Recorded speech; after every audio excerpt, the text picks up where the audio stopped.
Assalamualaikum warahmatullahi wabarakatuh. Bismillahirrahmanirrahim. Alhamdulillah, alhamdulillahillazi ja'ala al-ilma arba'a sifatil kamaliyah. Wa asyhadu an la ilaha illallah wahdahu la syarika lah. Allazi khassa man syaa min ibadihi bil ma'athiril hikamiyah. Wa asyhadu anna sayyidana Muhammadan abduhu wa rasuluh. Allazi khassahu Allah ta'ala bi jami kamalatil ubudiyyah. Allahumma sholli wa sallim wa barik ala sayyidina Muhammad wa ala alihi fil awwalin wal akhirin wa fil mala'il a'la ila yaumil qiyamah. Amma ba'd, ayyuhal mu'minun, usikum wa iyaya bi taqwallah faqad fazal muttaqun. Masyarakat sabab, ikhwan akhwat jamaah komunitas ilmu amal ikhlas yang anda muliakan dan anda sayangi karena Allah, kita panjatkan puji syukur kehadirat Allah Ta'ala dengan pujian yang setinggi-tingginya, sepantas-pantasnya, seagung-agungnya, yang paling sesuai, paling pantas dengan Allah Ta'ala bagi kemuliaannya li jalalihi fa innahu la ya'lamu qadrahu ghairuh wa la yabghul wasifu nasifatah. Kemudian kita berusaha bersyukur dengan rasa syukur yang terdalam yang pernah kita miliki, dan kita berusaha menjadi rasa syukur yang sempurna dengan bentuk syukur yang sempurna seperti syukurnya hamba terbaik yaitu Rasulullah SAW. Selanjutnya salawat serta salam kepada baginda Rasulullah SAW. Allahumma sholli wa sallim wa barik alaihi wa ala alihi washabihi. Semoga ucapan kita tersebut menambah kecintaan kita kepada beliau. Jadi dulu di masa Rasulullah ada beberapa sahabat yang sampai tidak bisa tidur, terganggu makan dan minumnya, begitu katanya, sampai dia menguning. Kuning ya, maksudnya pucat, bukan kuning, penyakit kuning. Dia kelihatan pucat, mikirin nanti di akhirat tidak ketemu Rasulullah. Saking bucin ya bahasa kita ya, saking cintanya kepada Rasulullah, dia khawatir nanti di akhirat Rasul di surga Firdaus itu ya, sedangkan diriku, begitu katanya kan, bisa saja di neraka. Atau mungkin kalau aku masuk surga pun mungkin makomnya beda ya, beda tempatnya, mungkin tidak bertemu. Itu yang mengganggu pikirannya berhari-hari, berminggu-minggu dan seterusnya, sampai dia kurus, wajahnya pucat, makan terganggu, tidur terganggu, sampai seperti itu ya.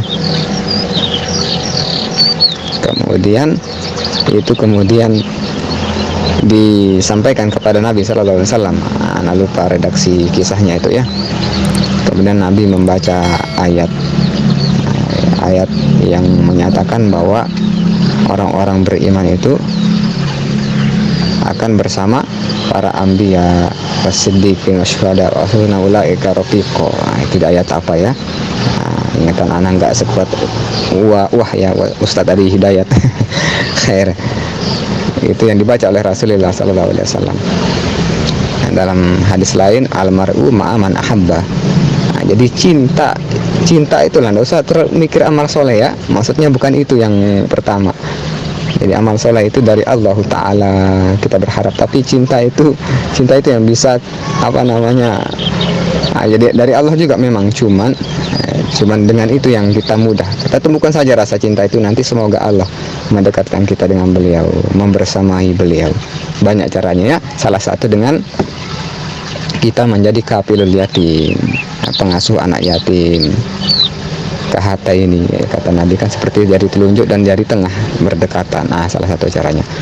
Semoga salawat kita menjadi wasilah penyubur cinta kita kepada beliau dan mendekatkan kita dengan beliau. Kita berharap semoga Allah izinkan kita memandang wajah beliau semasa kita masih hayat di dunia, terutama nanti di akhirat, mendapatkan syafaat beliau, bertemu dan didekatkan dengan beliau. Amin amin ya rabbal alamin. Ikhwan akhwat yang muliakan dan sayang karena Allah, kajian kita pada malam hari ini adalah tentang ikhwan akhwat yang muliakan dan sayang karena Allah.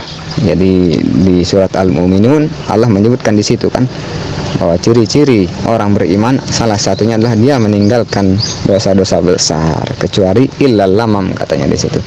Lamam ini para ulama mufassir termasuk juga memaknai bahwa dia dosa-dosa kecil ya. Ya di jalan mungkin melihat lawan jenis yang tidak disengaja, ataupun kadang-kadang disengaja sedikit, tapi tidak sampai menjadi tabiat, tidak sampai dibanggakan begitu ya. Beda ya, beda bangga ya, udah ngelihat keluar-keluar lagi cerita lagi bangga, itu beda-beda.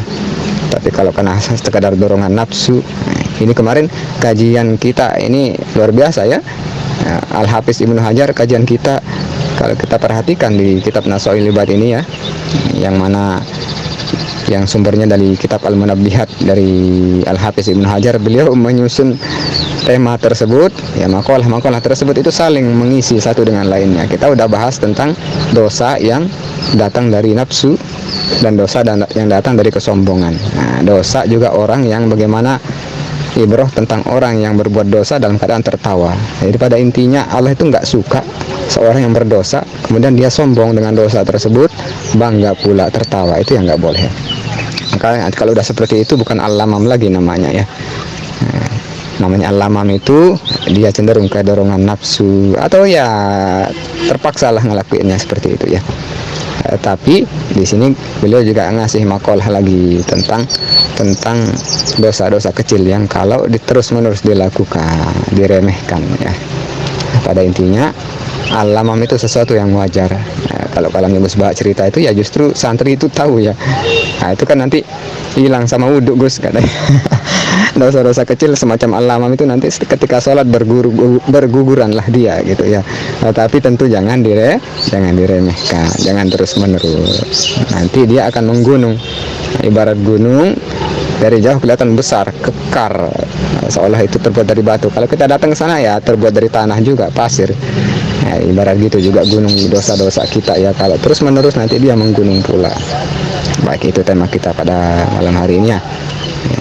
Mudah-mudahan muqaddimah tadi yang kita sampaikan dari kalam ulama ya, firman Allah ya, sama para mufasir memberikan kita keberkahan. Sebelumnya kita lanjut kita doakan untuk semua ulama, terutama guru-guru kita yang secara langsung kita belajar ya, kitab-kitab yang kita baca ya, termasuk dalam hal ini Al-Hafiz Ibnu Hajar, Al-Imam Al-Hafiz Ibnu Hajar Al-Asqalani, Syekh Nawawi Al-Bantain, apanallahu bihima bi'ulumi ad-darin, amin. Dan semoga Allah memberikan balasan kepada beliau berdua dengan balasan yang terbaik, dengan rahmat yang sempurna dan ridho yang sempurna, amin ya rabbal alamin. Al-Fatihah.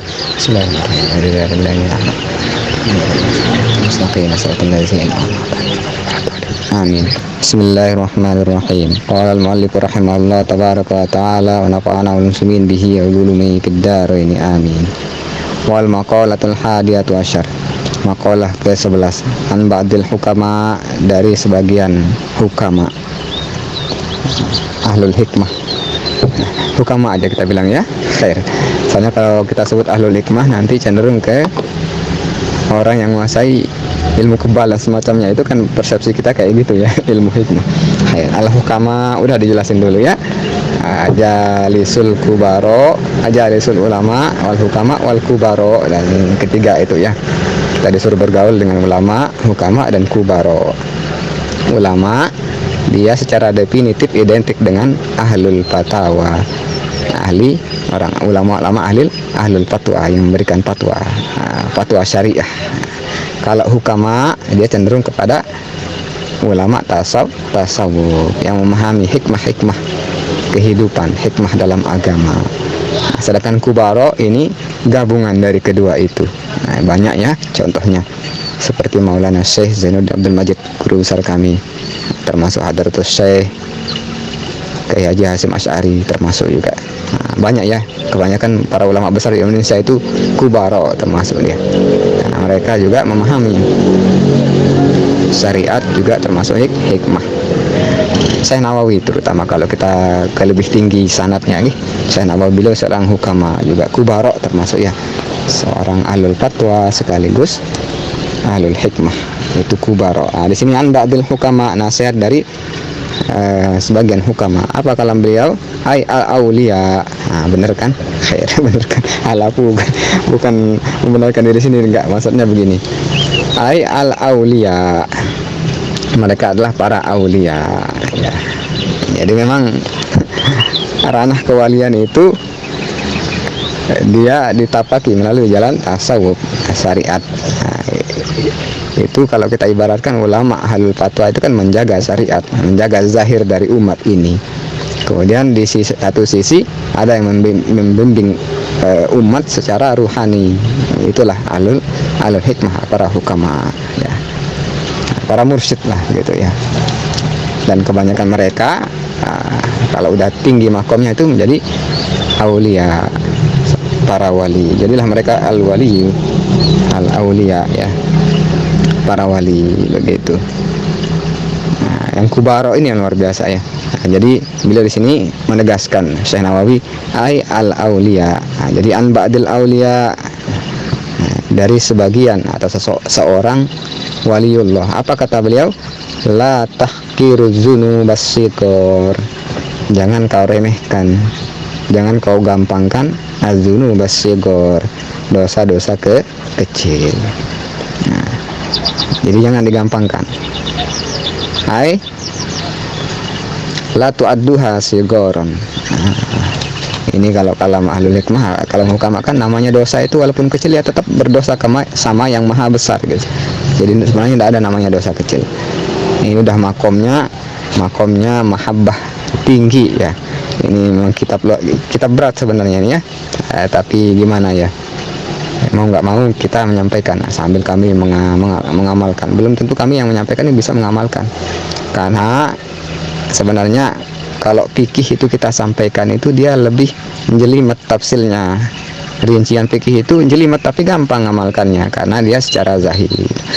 Sedangkan tasawuf ini kata-katanya sederhana, kalimatnya sederhana, tapi susah diamalkan. Susah diamalkan kenapa? Karena rata-rata orang yang bisa mengamalkan itu yang sudah memahami ke level zauqiyah, udah mengandung rasanya di situ ya. Kalau makomnya ana mah cuman baca-baca doang ya, karena banyak hal yang kita bisa pahami dan amalkan itu kalau sudah dapat zauqnya. Kayak kalamnya Imam Al-Ghazali nih memberikan jawaban kepada beliau di Risalah Ayyuhal Walad, itu kan ada jawaban yang tak bisa aku tuliskan, tak bisa dituangkan dalam kata-kata karena dia zauqiyah kalau beliau ya. Nanti kau setelah merasakannya bakal paham sendiri kalam beliau ya. Tapi kita berusaha nih. Ini ilmu lama, kuatirnya anak tuh ya sama pemateri lain. Kuatirnya itu nanti kitmanul ilmi. Kitmanul ilmi ya.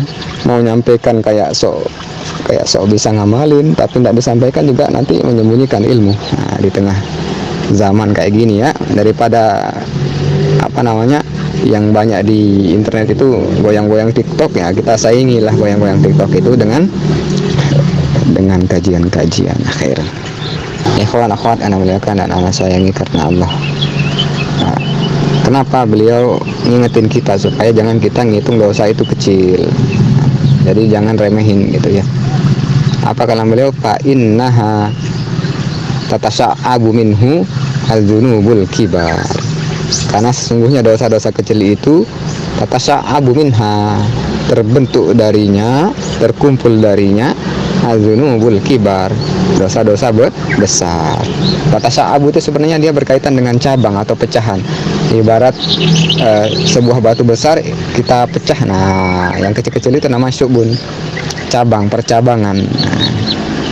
Ya, kayak gunung tadi ya, di mukadimah tadi, ibarat gunung kalau kita pecah, kalau kita kesana lihat itu komponennya kecil-kecil, per komponennya. Jadi tata sa'abu itu yang membentuk, komponen yang membentuk atau mengkomponeni, itu tata sa'abu ya. Jadi dosa-dosa besar itu terbentuk dia dari yang kecil-kecil itu, jadi kemudian jadi besar, persis kayak peribahasa peribahasa kita itu, sedikit demi sedikit lama-lama menjadi bukit. Nah, itu kalam beliau. Karena kalau boleh kita katakan ya, kalau boleh kita ambil peribahasa, kenapa tidak boleh kita ngeremehin dosa kecil? Karena sedikit demi sedikit lama-lama menjadi bukit. Wa aidan kalam Syekh Nawawi, dan juga kalam beliau, rubbama yakunu ghadabullahu ta'ala fi tilkas sighar. Ini yang lebih ngeri ini. Ini yang lebih ngeri. Kenapa beliau para aulia itu jangan sekali kamu remehkan dosa kecil itu. Kenapa? Karena makomnya para aulia itu dia takutnya udah level tinggi.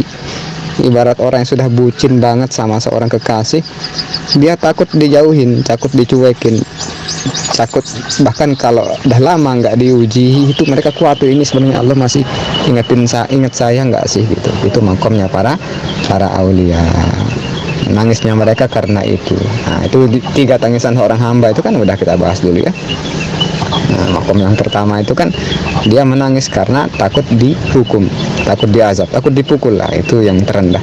Tingkatan kedua takut dimarahin. Nah, belumlah mau dipukul, takut Allah marah, itu yang kedua. Yang ketiga takut jauh, khaufil bu'di, dia takut jauh dari Allah. Ini makomnya para aulia, sehingga mereka takut sekali namanya dosa, tidak berani banget ngeremehin dosa kecil. Ah, kalam Syekh Nawawi begitu, rubbama yakunu ghadabullah, seringkali yakunu ghadabullah, adanya atau terjadinya murka Allah itu. Jadi kadang-kadang, sering juga itu ya, murkanya Allah itu kenapa? Fitil kasigor, dalam hal yang kecil tersebut. Nah, itu salah satu yang Allah rahasiakan, itu kan Allah merahasiakan ridhonya dalam taat dan juga merahasiakan murkanya dalam maksiat. Kita tidak tahu maksiat mana yang bikin Allah murka dan tidak ridho. Begitu juga yang sebaliknya ya, jangan remehkan amalan-amalan kecil. Siapa tahu di situ terselip ridhonya Allah Taala. Nah, jadi beliau itu ngingetin kita kayak gitu ya. Jangan remehin dosa kecil, karena nanti di situ terbentuklah dosa-dosa besar, dan kita tidak tahu, kalam Syekh Nawawi, kita nggak tahu dosa tersebut yang kecil itu bisa jadi di situ murkanya Allah Taala. Waliyadzubillah, yang mudah-mudahan enggak. Tapi biasanya ada ciri-cirinya, memang biasanya ada ciri-cirinya. Ciri-cirinya itu kalau dia udah melibatkan gerak hati kita. Nah, gerak hati yang sebagaimana ya gitu, meremehkan, sombong, merasa bangga dan seterusnya, padahal dia kecil. Nah, biasanya kalau hamba masih punya rasa malu, dia sembunyikan dosanya tersebut ya, itu biasanya yang seperti itu kan dia timbul dari dorongan syahwatnya, syahwat duniawi, baik syahwat perut, syahwat kemaluan, atau syahwat harta dan seterusnya ya. Tapi dia masih sadar itu dosa, biasanya Allah itu gampang, mudah ampuni yang seperti itu nih. Jangan sampai dia naik tingkatan menjadi makom bangga, pamer. Hamba masih punya rasa malu, dia sembunyikan dosanya tersebut ya, itu biasanya yang seperti itu kan dia timbul dari dorongan syahwatnya, syahwat duniawi, baik syahwat perut, syahwat kemaluan, atau syahwat harta dan seterusnya ya. Tapi dia masih sadar itu dosa, biasanya Allah itu gampang, mudah ampuni yang seperti itu nih. Jangan sampai dia naik tingkatan menjadi makom bangga, pamer pula ya, waliyadzubillah. Jadi ada sebuah riwayat hadis itu tentang yang sumbernya dari Ibnu Abbas ya, kalamnya Ibnu Abbas, berarti apa nih? Asar ya, asar tabi. Abbas kan pamannya Nabi ya. Nah, berarti Ibnu Abbas sepupunya Nabi, sepupu kecil beliau. Jadi di masa hayat beliau Ibnu Abbas masih kecil. Nah, beliau setelah dewasa Ibnu Abbas menjadi pemuka tabi'in, menjadi mufassir. Nah, beliau terkenal kan di kitab-kitab tafsir yang klasik ya, terutama salaf itu nama beliau selalu disebutkan, kalam beliau Ibnu Abbas, serta siapa juga Ibnu Umar ya. Nah, beliau di sini berkaitan dengan dosa ini, beliau pernah ditanya. Siapa yang bertanya? Said bin Jubair. Itu di kitab Al-Adabus Syariah juz 1 halaman 453. Nah, ada beberapa redaksi hadis yang mirip ya. Anna rajulan qala li Ibnu Abbas, bahwa seorang laki-laki pernah berkata ya, pertanyaan kepada Ibnu Abbas, kamil kabair, katanya, berapa sih dosa-dosa besar itu? Asabun hiya, apakah 7 dia? Qol, beliau menjawab, hiya ila sab'inatin aqrabu minha ila sab'in. Dosa besar itu lebih mendekati jumlahnya itu ke 700 ketimbang 7. Jadi lebih kepada kebenaran itu bahwa dia jumlahnya 700. Sab'in ya. Banyak ya, waliyadzubillah, mudah kita tidak masuk ke situ. Nah, yang terpenting apa kalam beliau? Ghayra annahu la kabirata ma istighfarin. Ya. Hanya saja bahwasanya tidak ada namanya dosa besar disertai dengan istighfar. Kalau dia disertai dengan istighfar, terhapus dia nih. Wala saghirata ma'a isrorin, dan tidak ada namanya dosa kecil kalau terus-menerus dilakukan. Nah, seperti penjelasan beliau di kitab tadi nih. Di riwayat lain ini sebagai pelengkap biar enggak ini ya, biar enggak kaku kita. Nah, Diriwayatkan ini yang bertanya Tawus bin Kisan al-Yamani kepada beliau, qultu li Ibnu Abbas, kata beliau, aku bertanya kepada Ibnu Abbas, masabul kabair, apa sih dosa yang 7, dosa besar yang 7 itu, gitu ya. Qol, beliau menjawab malah gini jawaban beliau, hunna ila sab'in aqrabu minha ila sab'in.